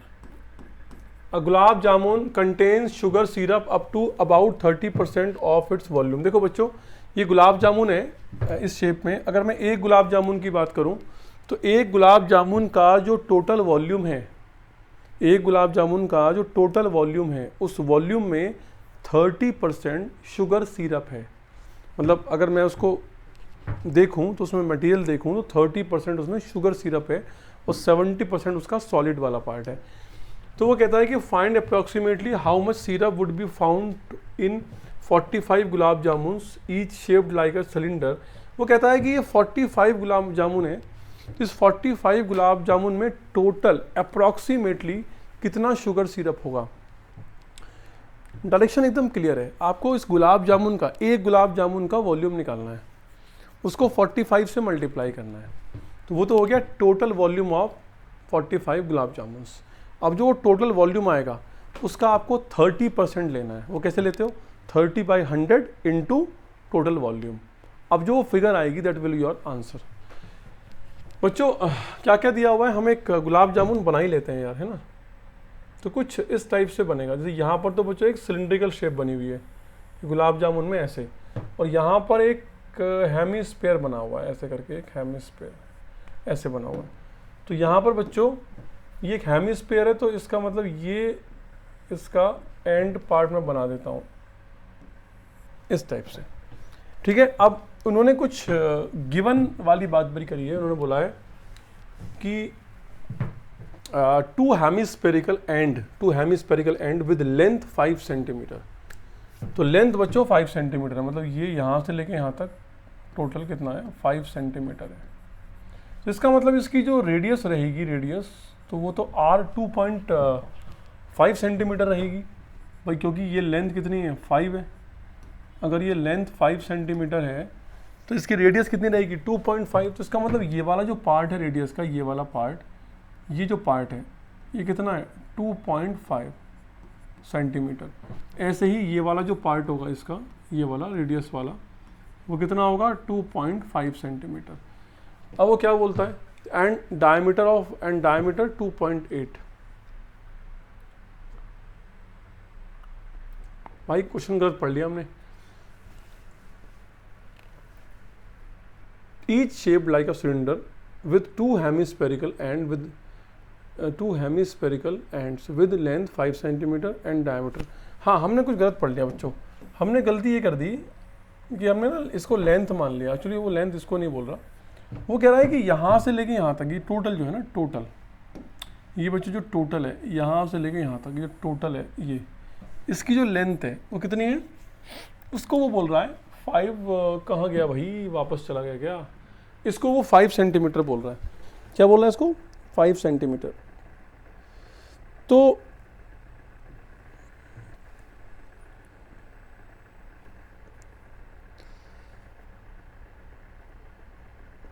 इसका डायमीटर 28, तो रेडियस कितनी होगी 1.4। बिल्कुल सही बात है। और एच हमारा कितना है, एच हमारा कितना होना चाहिए, पूरा 5 बोल रहा है ना इसको, 5। तो बच्चों ये 5 सेंटीमीटर है टोटल लेंथ, है ना, टोटल लेंथ 5 है।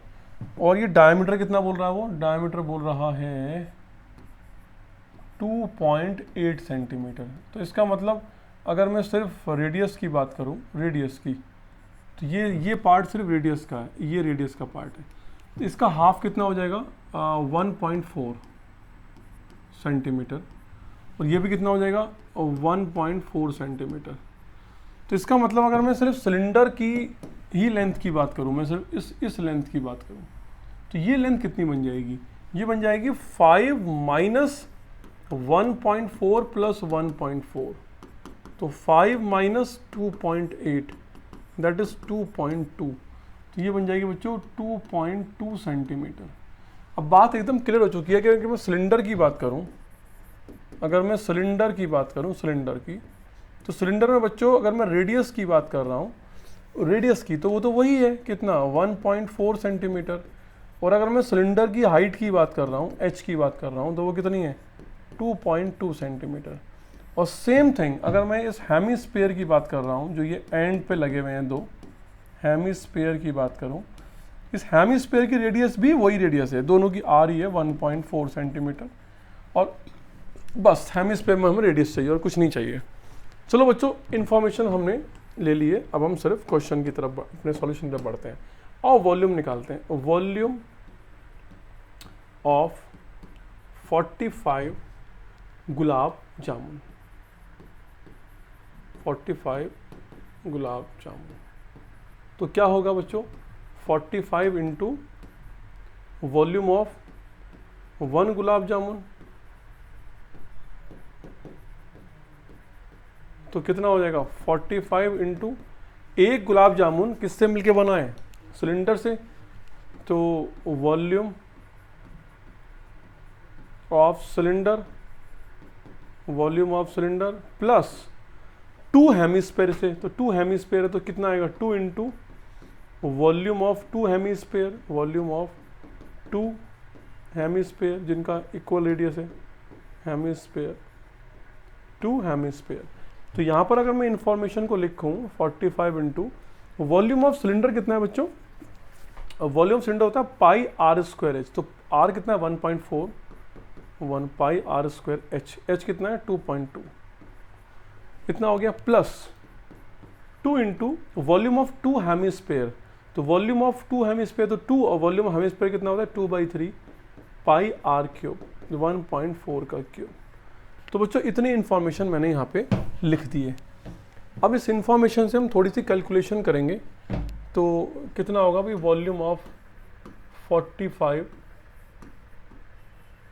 गुलाब जामुन की तरफ बढ़ रहे हैं हम लोग। तो बच्चों कितना हो जाएगा, यहाँ से कॉमन क्या क्या आएगा, पाई कॉमन आएगा, 1.4 का स्क्वायर कॉमन आएगा, तो एक तो पाई कॉमन आया, एक 1.4 का स्क्वायर कॉमन आया। तो भाई अगर पाई और 1.4 का स्क्वायर कॉमन, 2.2 बचा अंदर, 2.2 प्लस और क्या बचा भाई पाई और 1.14 का स्क्वायर निकाल चुके हैं, तो 4/3 और इंटू 1.4, 4/3 इंटू 1.4, ये हमारा बचा हुआ है। अब यहाँ पे उसने क्या लेने को बोला है, 22/7, हाँ यस 22/7 ही लेने के लिए उसने बोला है।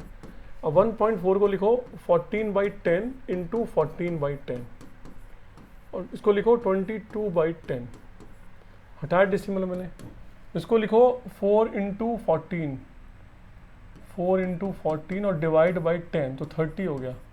तो आप ऐसे लिख सकते हैं उसको। ठीक है बच्चों, अब आप यहाँ पे थोड़ा सा कैलकुलेट जो कर सकते हो, 7 से 2 टाइम आप काट सकते हो, 2 5 और 2 11 से काट सकते हो, 5 9 45 से काट सकते हो, इस 2 से आप इसको 5 टाइम काट सकते हो। तो कुल मिलाए क्या बना, 9 इंटू 11 इंटू 14 डिवाइड बाई 5, और यहाँ पर एलसीएम कितना आया, 33, 4 4 16 और 56, तो ये हो जाएगा 9 इंटू 11 इंटू 14, 6 6 12, 6 5 11 और एक 12 डिवाइड बाय 5 इंटू 30। आप यहाँ पर भी थोड़ा सा हाथ आजमा सकते हो। भाई कैसे किसको काटोगे, 3 से काटो, 3 3 9 और ये 10 टाइम कट गया। तो बच्चों इन सबको मल्टीप्लाई कर लो आपस में, है ना, तो कितना आ गया, 33 14 122 अपॉन 50, और ये किस में आएगा बच्चों, ये वॉल्यूम आ रहा है आपका सेंटीमीटर क्यूब में आ रहा है, सेंटीमीटर क्यूब में इस सारे वॉल्यूम आ रहे हैं। बच्चों इतना वॉल्यूम है, अभी मैंने आगे नहीं करा, ये वॉल्यूम आ गया किसका, 45 गुलाब जामुन का, लेकिन हमें चाहिए सिरप का। तो वॉल्यूम ऑफ शुगर सिरप, तो वॉल्यूम ऑफ शुगर सिरप क्या होगा बच्चों, ये आपको तो वॉल्यूम ऑफ शुगर सिरप ही चाहिए ना, बिल्कुल चाहिए।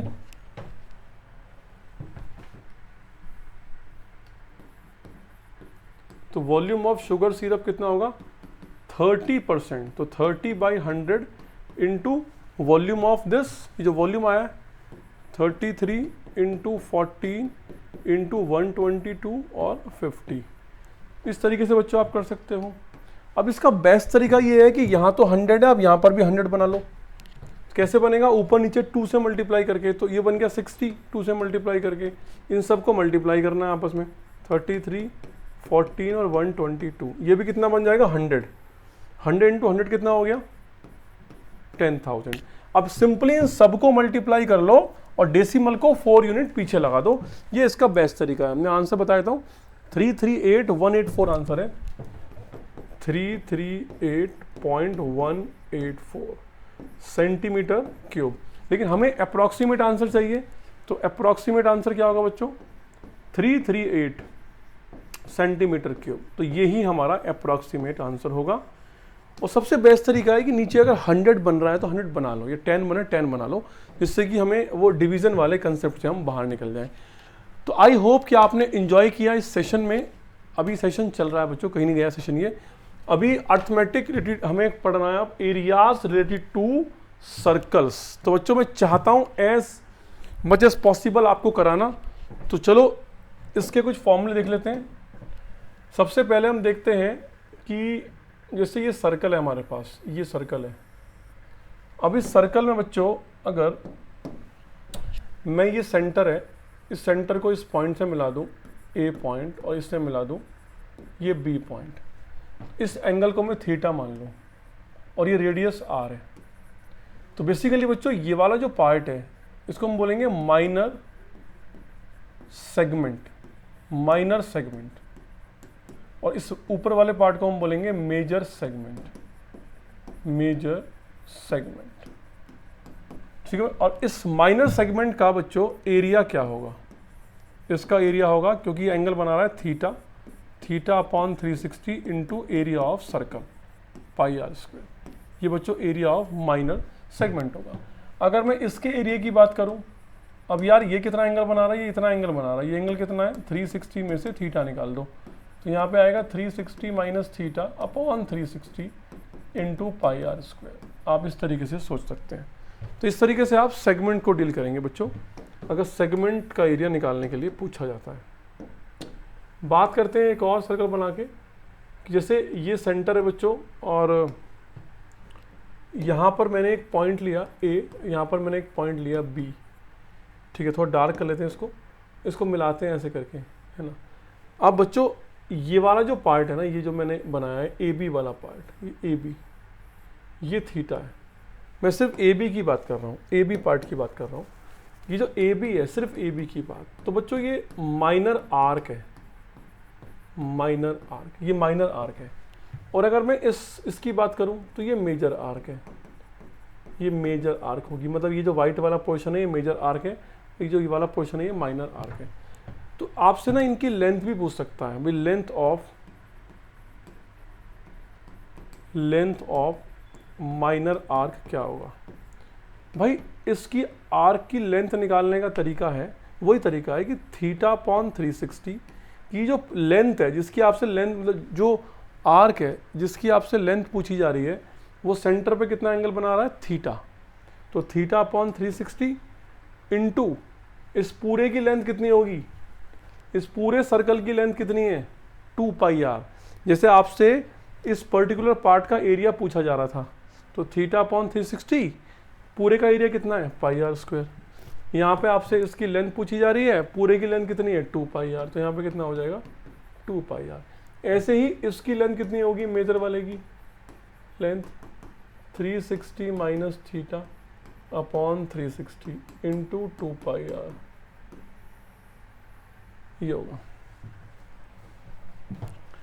तो बच्चों ये हमने बात करी सेगमेंट की और ये आर्क की बात करी। अब हम बात करते हैं, सॉरी ये हमने बात करी,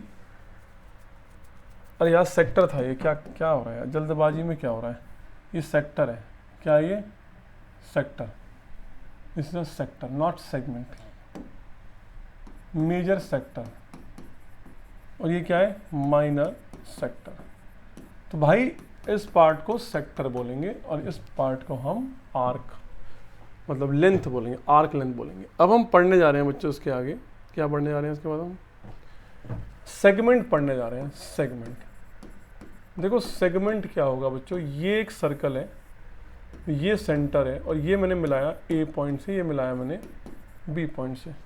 तो हम क्या कर रहे हैं कि यहाँ पर हम एक कॉर्ड बना देते हैं, है ना, कॉर्ड। तो यहाँ पर अगर हम एक कॉर्ड बनाएं, इस तरीके से हम एक कॉर्ड बनाते हैं। इस पॉइंट को मैं A मान लेता हूँ, इस पॉइंट को मैं B मान लेता हूँ। अब मैं इसको शेड कर देता हूँ, देखो ये वाला पार्ट मैंने शेड कर दिया। तो ये जो पार्ट है, ये वाला जो पार्ट है, इस पार्ट को हम बोलेंगे माइनर सेगमेंट, ये माइनर सेगमेंट कहलाएगा। अब इसमें हम इसका कैसे फाइंड आउट करें एरिया, उसका मैं आपको तरीका बता देता हूँ। ये वाला एंगल कितना है, थीटा, ये आर। तो इसका एरिया निकालने के लिए बच्चों हम क्या करेंगे, टोटल सेक्टर का एरिया निकालेंगे पहले, सेक्टर एरिया माइनस ये triangle, area of triangle ABC, area of triangle ABC। अब ये सेक्टर का एरिया कितना होगा, theta upon 360 into pi r square, minus इस ट्रायंगल का एरिया कितना होता है बच्चों, उसका एक शॉर्टकट बता रहा हूँ। इस ट्रायंगल का एरिया निकालने का शॉर्टकट है 1/2 R into r, that is r square, into ये बीच वाले एंगल का साइन थीटा। इसको आप याद कर लीजिए कि अगर आपको इसका एरिया निकालना है तो पूरे सेक्टर का area this one minus half R into r sine theta, ये आपको डायरेक्टली फॉर्मूला याद करना है। अब इस तरीके से अगर आपको ये वाला सेगमेंट चाहिए, मेजर सेगमेंट, भाई अगर आपको मेजर सेगमेंट का एरिया चाहिए तो आप कैसे करेंगे, भाई वही है कि टोटल में से एक काम करो, फिर तो टोटल मतलब सर्कल के एरिया में से एरिया ऑफ सर्कल में से माइनस कर दो area of minor segment, area of minor segment. जो आपने माइनर सेगमेंट का एरिया निकाला है उसको माइनस कर दो, वही बेस्ट तरीका है इसको करने का। तो बच्चों ये थोड़ा थ्योरेटिकल पोर्शन था, थोड़ा जल्दबाजी में कराया, इसलिए पीछे सेक्टर को सेगमेंट बोल दिया, ठीक है ना। चलिए अब हम क्वेश्चन कर लेते हैं फटाफट स्पीड से। ये आपका पहला क्वेश्चन है, जो पार्ट शेड हो रहा है उसका आपको एरिया निकालना है। Find the area of the segment a y b. तो इस ए वाई बी का आपको एरिया निकालना है। तो एरिया ऑफ सेगमेंट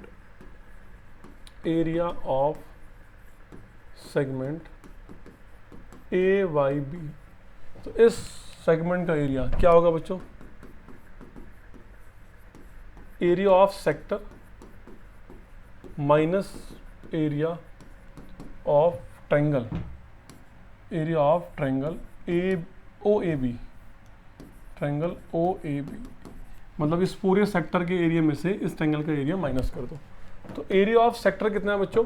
थीटा कितना है? 120/360 इंटू पाई आर स्क्वायर, आर कितना है? 21, और माइनस एरिया ऑफ ट्रायंगल मैंने क्या याद करवाया था? 1/2 21 इंटू 21, ये सब बोर्ड में लगा सकते हो आराम से यार। 21 22 इंटू साइन 120 डिग्री। अब बच्चों मैं आपको सिर्फ एक एंगल याद कराऊंगा, और ये अगर यहाँ पे 120 आ गया तो आपको डायरेक्टली लिख के आना है, कोई टेंशन नहीं है। साइन 120 डिग्री की वैल्यू मैं आपको याद करा रहा हूँ बच्चों। साइन 120 डिग्री की वैल्यू होती है √3/2। इस चीज को याद कर लीजिए, साइन 120 इज √3/2।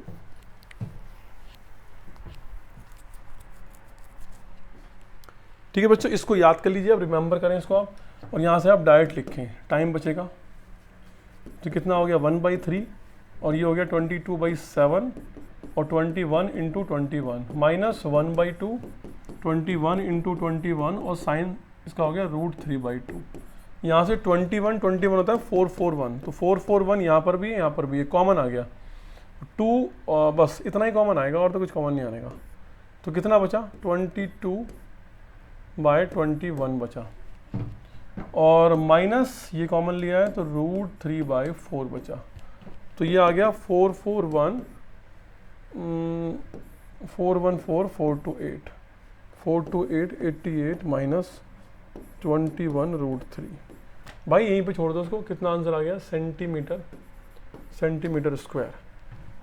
ये आपका आंसर है। अब आपके क्वेश्चन में अगर √3 की वैल्यू गिवन होती है 1.7 के आसपास, तो उसको आप पुट करते, वैल्यू गिवन नहीं है तो आप उसको पुट नहीं करोगे।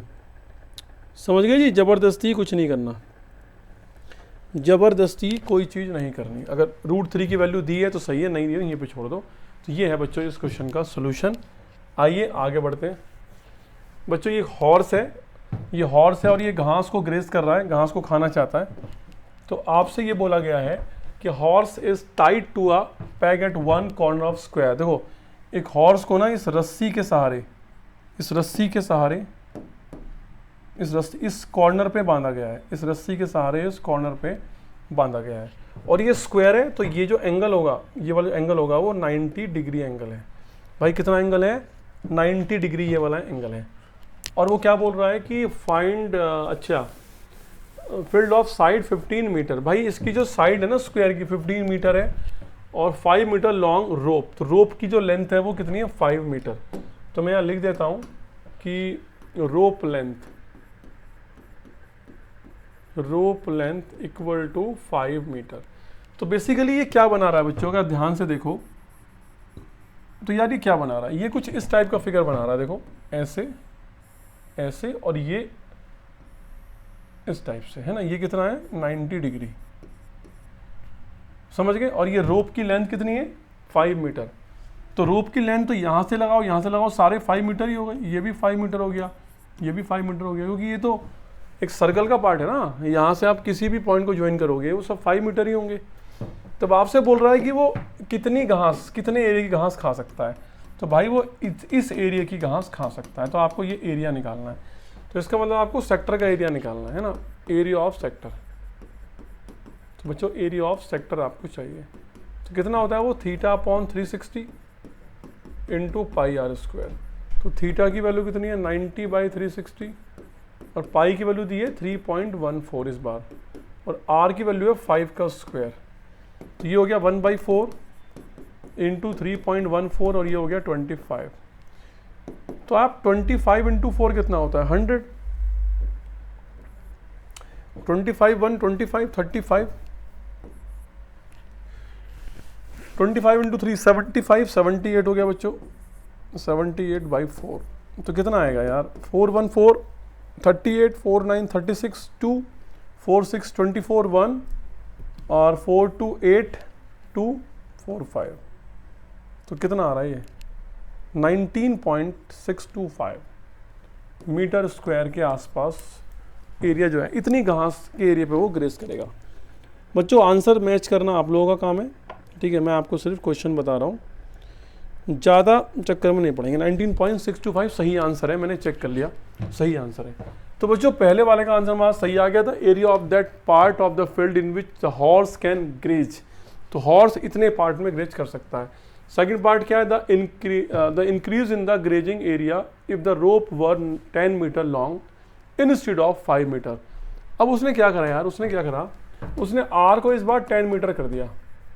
तो कितना आएगा भाई इस बार एरिया, तो एरिया कितना आएगा इस बार, थीटा तो वही रहा 90/360 इंटू पाई आर स्क्वायर, तो 10 का स्क्वायर, तो कितना हो गया 1/4, 3.14, और ये कितना हो गया 100, तो ये हो गया 314/4, 47, 28, 34, 47, 28, क्या मैं सही बोल रहा हूँ, 47 बच्चों कितना होता है 28, 34 बचेगा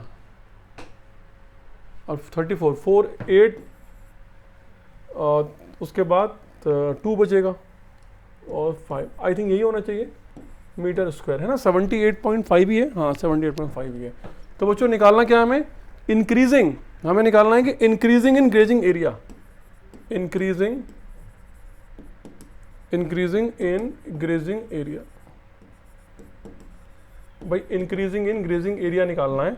तो वो क्या होगा, एरिया ऑफ न्यू क्वाड्रेंट में जो एरिया आया, area of new quadrant having radius 10,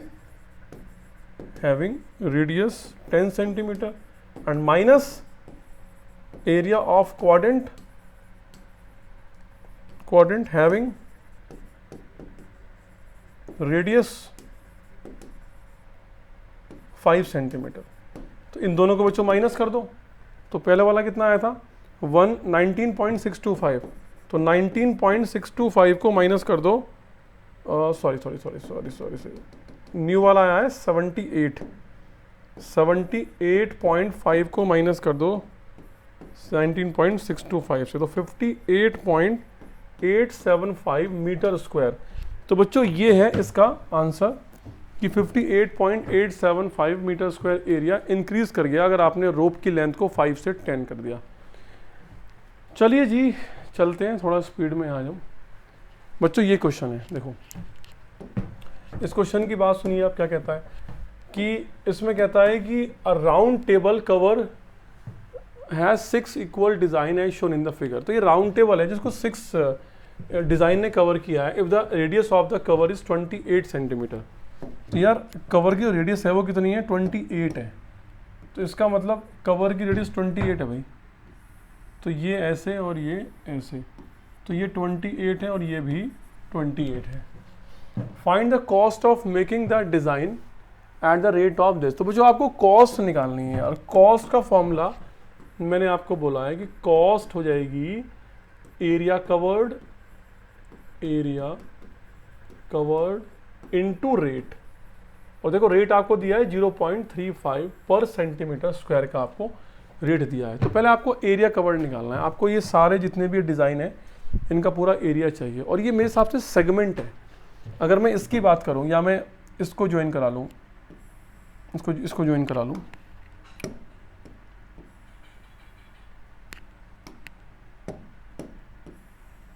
तो बच्चों ये क्या है, सेगमेंट है। इसको भी ज्वाइन करा लो, इसको भी करा लो, समझ गए ना। तो कितने बन रहे हैं एंगल, 1 2 3 4 5 6 एंगल बन रहे हैं, और इन सब का जो सम होगा वो कितना होगा 360। एक को मैंने थीटा मान लिया, तो थीटा थीटा थीटा थीटा, तो 6 थीटा हो गई भाई, 6 बार थीटा हो गई। तो 6 थीटा की वैल्यू कितनी है 360 डिग्री, तो थीटा की वैल्यू कितनी आ गई 60 डिग्री आ गई थीटा की वैल्यू। तो इसका मतलब थीटा की वैल्यू आ गई 60 डिग्री आ गई थीटा की वैल्यू। अब आप किसी एक डिज़ाइन का निकाल लें एरिया, तो इसका एरिया कितना होगा भाई, एरिया ऑफ वन डिज़ाइन। भाई एरिया ऑफ वन डिज़ाइन का क्या मतलब हुआ कि वो आपसे सेगमेंट पूछ रहा है, तो पूरे सेक्टर का एरिया निकाल दो। सेक्टर का एरिया कितना है, theta upon 360 into pi r square, और उसमें से क्या माइनस कर दो, ये जो ट्रायंगल है ऊपर इसको माइनस कर दो। भाई इसको लिख लो ओ, ये ओ है, इसको ए लिख लो, इसको बी लिख लो, तो ओ ए बी, तो माइनस कर दिया area of triangle o a b. तो कितना हो गया भाई, थीटा कितना है 60 बाई 360 इंटू पाई कितना दिया है, पाई दिया ही नहीं है, 22/7 कर लो। और आर कितना दिया है, आर 28 का स्क्वायर है, 2 बार लिख लो 28 माइनस एरिया मैंने क्या सिखाया था, half into radius into radius, तो 28 इंटू 28 और साइन ऑफ बीच वाला एंगल, तो बीच वाला एंगल कौन है, थीटा, मतलब 60 डिग्री। तो बच्चों ये हो गया 1/6, और ये एक बार कटेगा 4 टाइम, तो 22 इंटू 4 इंटू 28, और ये हो गया माइनस, इसको भी काट लो यार, तो ये कितना हो गया 14 टाइम कटेगा 14, तो ये कितना हो गया 14 इंटू 28 इंटू √3/2। अब ये √3/2 से भी काटिए आप 7 टाइम, और यहाँ से भी काटिए 2 2 2 और ये 2 3, तो 22 into 44 into 28 upon 3 minus 7 into 28 और √3।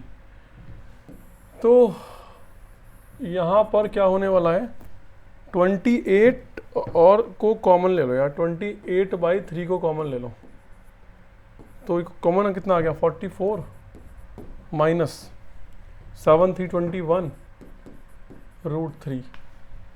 समझ गए बच्चों, तो बस यहाँ पर ये आ गया हमारा 28/3, 44 माइनस 21 इंटू 1.7।